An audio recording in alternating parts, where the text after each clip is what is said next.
Buenos días. Quisiera agradecer a la Universidad Autónoma de Nuevo León por la invitación a participar en el Festival Alfonsino 2020. Es un honor para mí hacer parte de tan importante evento académico. Quisiera agradecer también al doctor Celso José Garza, secretario de Extensión y Cultura, al doctor José Javier Villarreal, director de la Capilla Alfonsina, al maestro Carlos Lejaim Gómez por sus atenciones y al Tecnológico de Antioquia por su apoyo académico para que esta ponencia se realizara. La charla que expondré a continuación, una carta de navegación para leer las obras completas de Alfonso Reyes, es resultado de mi tesis doctoral en literatura, proyecto de investigación con el que me titulé en el 2019 en el Colegio de Morelos.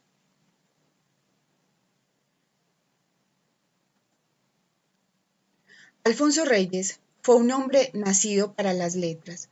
Su vocación creadora fue decidida. Desde su primer trabajo, publicado cuando tenía solo 16 años hasta su muerte, El Mexicano Universal, al decir de Jorge Luis Borges, no solo fue creador de una obra, sino de toda una literatura, como afirma certero Octavio Paz. Un total de 13.404 páginas componen los 26 tomos de las obras completas editadas por el Fondo de Cultura Económica entre 1955 y 1993. No en vano, esta publicación es considerada, según Víctor Díaz Arciniega, el proyecto editorial más complejo emprendido por el Fondo de Cultura Económica en toda su historia. Para enero de 1926, Alfonso Reyes escribe desde París carta a dos amigos, Enrique Díez Canedo en Madrid y Genaro Estrada en México. Desea confiarles los criterios a seguir en el tipo de organización de sus obras completas. Un segundo intento de organización de sus memorias literarias ocurre en México en 1947. El 21 de agosto, Daniel Cosío Villegas, director del Fondo de Cultura Económica desde su creación en 1934, le propone a Reyes editar las obras completas. Sin embargo, tal ofrecimiento no se llevó a cabo. El tercer intento de ordenación de las obras completas ocurre en 1952.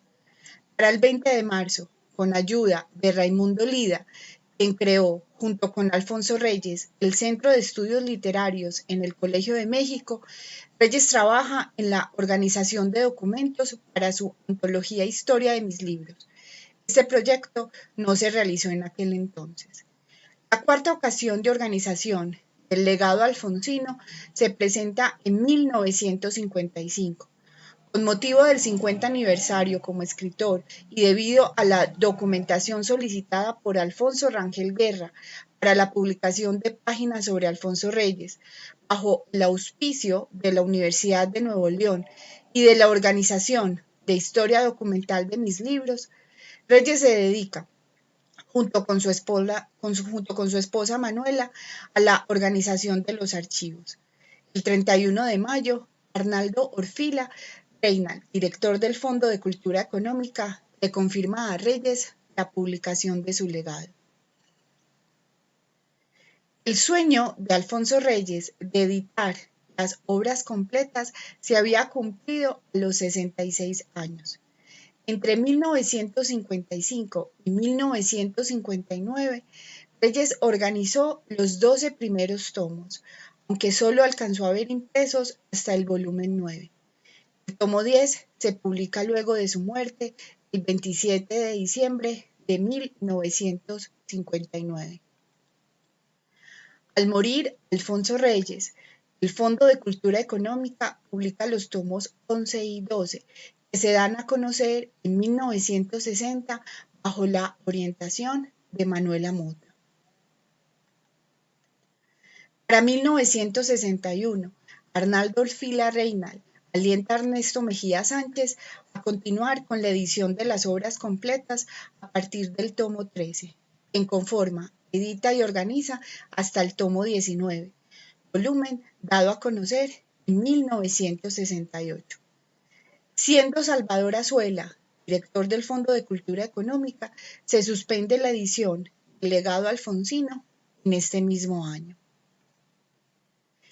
En 1977, José Luis Martínez asume la dirección del Fondo de Cultura Económica. En 1979, al cumplirse 20 años de la muerte de Alfonso Reyes, se reanuda la publicación de las obras completas con Ernesto Mejía Sánchez, quien edita los tomos 20 y 21. Pero, debido a su fallecimiento en 1985, se frena la edición del legado alfonsino por segunda ocasión.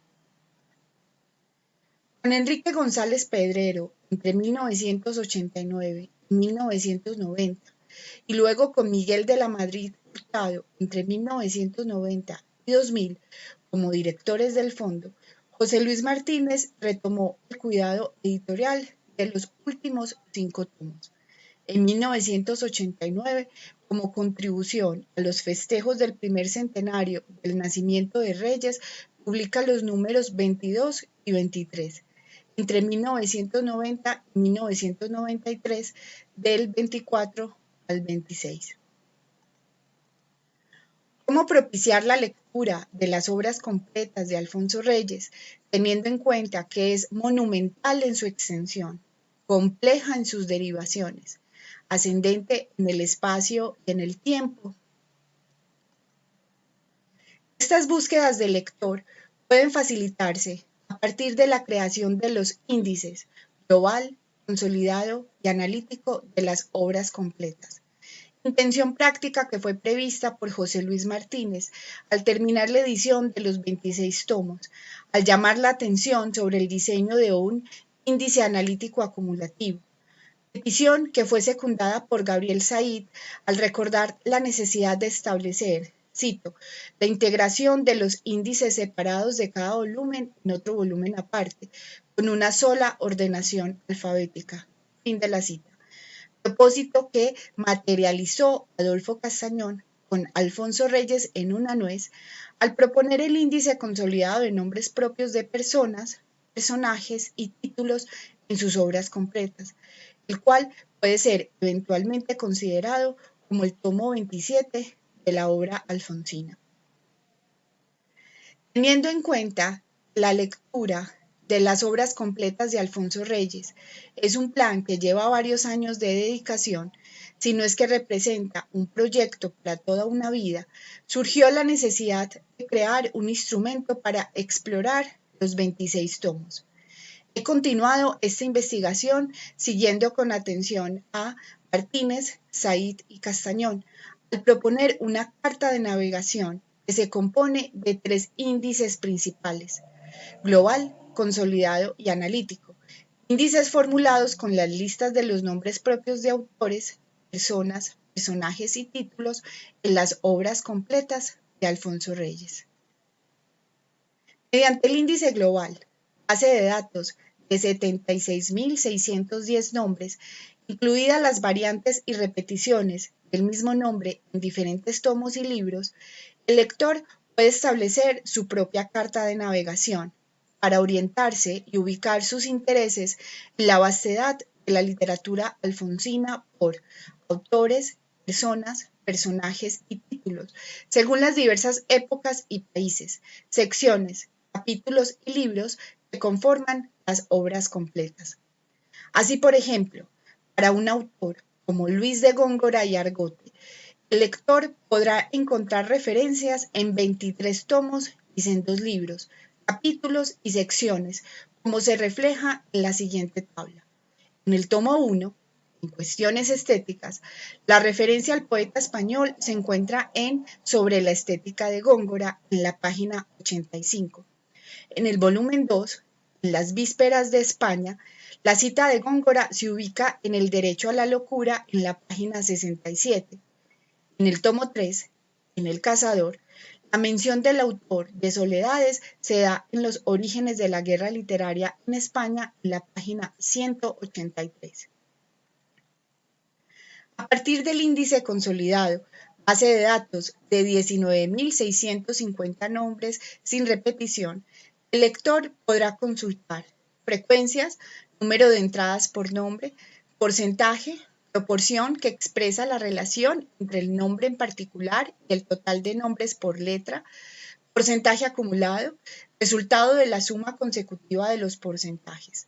Con este análisis se estableció el listado de nombres por letra. Para el caso de la letra M, por ejemplo, el lector obtendrá los siguientes resultados. La frecuencia de citación del poeta francés Mallarmé es de 391, del filólogo español Menéndez y Pelayo 208, del legendario rey griego Menelao 145. Con el índice analítico, base de datos de 2.487 nombres con frecuencias mayores o iguales a 5, el lector podrá consultar 4 grupos diferenciados de nombres: autores, escritores, científicos, artistas, personas de relevancia histórica, amigos y parientes, personajes literarios, mitológicos, religiosos y populares, y títulos, libros, periódicos y revistas, en el conjunto de las obras completas. Para cada una de estas 4 categorías se relaciona el país de origen. Si el lector está interesado en conocer los nombres de los autores más citados en las obras completas, al consultar el índice analítico obtendrá datos tales como Alfonso Reyes con 734 citas, Aristóteles con 583, Homero con 562. Al usar el índice analítico acumulativo, base de datos de 2.487 nombres con frecuencias mayores o iguales a 5, el lector podrá vislumbrar como referencias temáticas, entre otros escenarios de lectura, las principales aficiones de Alfonso Reyes en las obras completas. Grecia, España, México, Francia, Alemania, Inglaterra, Roma, Estados Unidos, Argentina, Cuba son algunas de las más relevantes. Para cada una de estas aficiones se identifican autores, personas, personajes y títulos en el conjunto de las obras completas. Al consultar el índice analítico acumulativo para el caso de España, por ejemplo, el lector obtendrá los nombres de 392 autores, personas, personajes y títulos. Para el caso de los autores, Luis de Góngora y Argote y Félix Lope de Vega y Carpio son los más citados. Para las personas, Hernán Cortés y Cristóbal Colón. Para los personajes, Segismundo de la vida sueño, de Calderón de la Barca y Sancho Panza de Don Quijote de la Mancha, de Miguel de Cervantes. Para los títulos, Don Quijote de la Mancha, de Miguel de Cervantes y la revista de Filología Española de Madrid. Al consultar las referencias en los índices global, consolidado y analítico, el lector puede seguir cualquier entrada, leer el texto listado, evaluar si le interesa y decidir que una lectura completa procede o no por el momento, volver a los índices y buscar un texto más afín a sus intereses. Mediante esta red compleja de espacios de lectura, las fronteras entre el autor y el lector se van difuminando cada vez más, ya que éste puede crear diversos recorridos en un conjunto de materiales afines. El lector puede transitar el bosque del legado alfonsino, eligiendo en el panorama completo del jardín múltiple, sin perderse en la intrincada espesura, la vastedad de la obra y la diversidad de temas y enfoques. Al cuestionarse sobre dónde encontrar el espacio y el tiempo para leer las obras completas de Alfonso Reyes, José Emilio Pacheco recomienda a los lectores, cito, empieza por donde quieres, lee lo que te interese, considera las obras de Reyes una enciclopedia o un periódico que nadie te pide que leas de principio a fin. Con esta carta de navegación para las obras completas se establece un proyecto que invita a la lectura de Alfonso Reyes, no como una obligación, sino como un gusto placentero. Muchas gracias.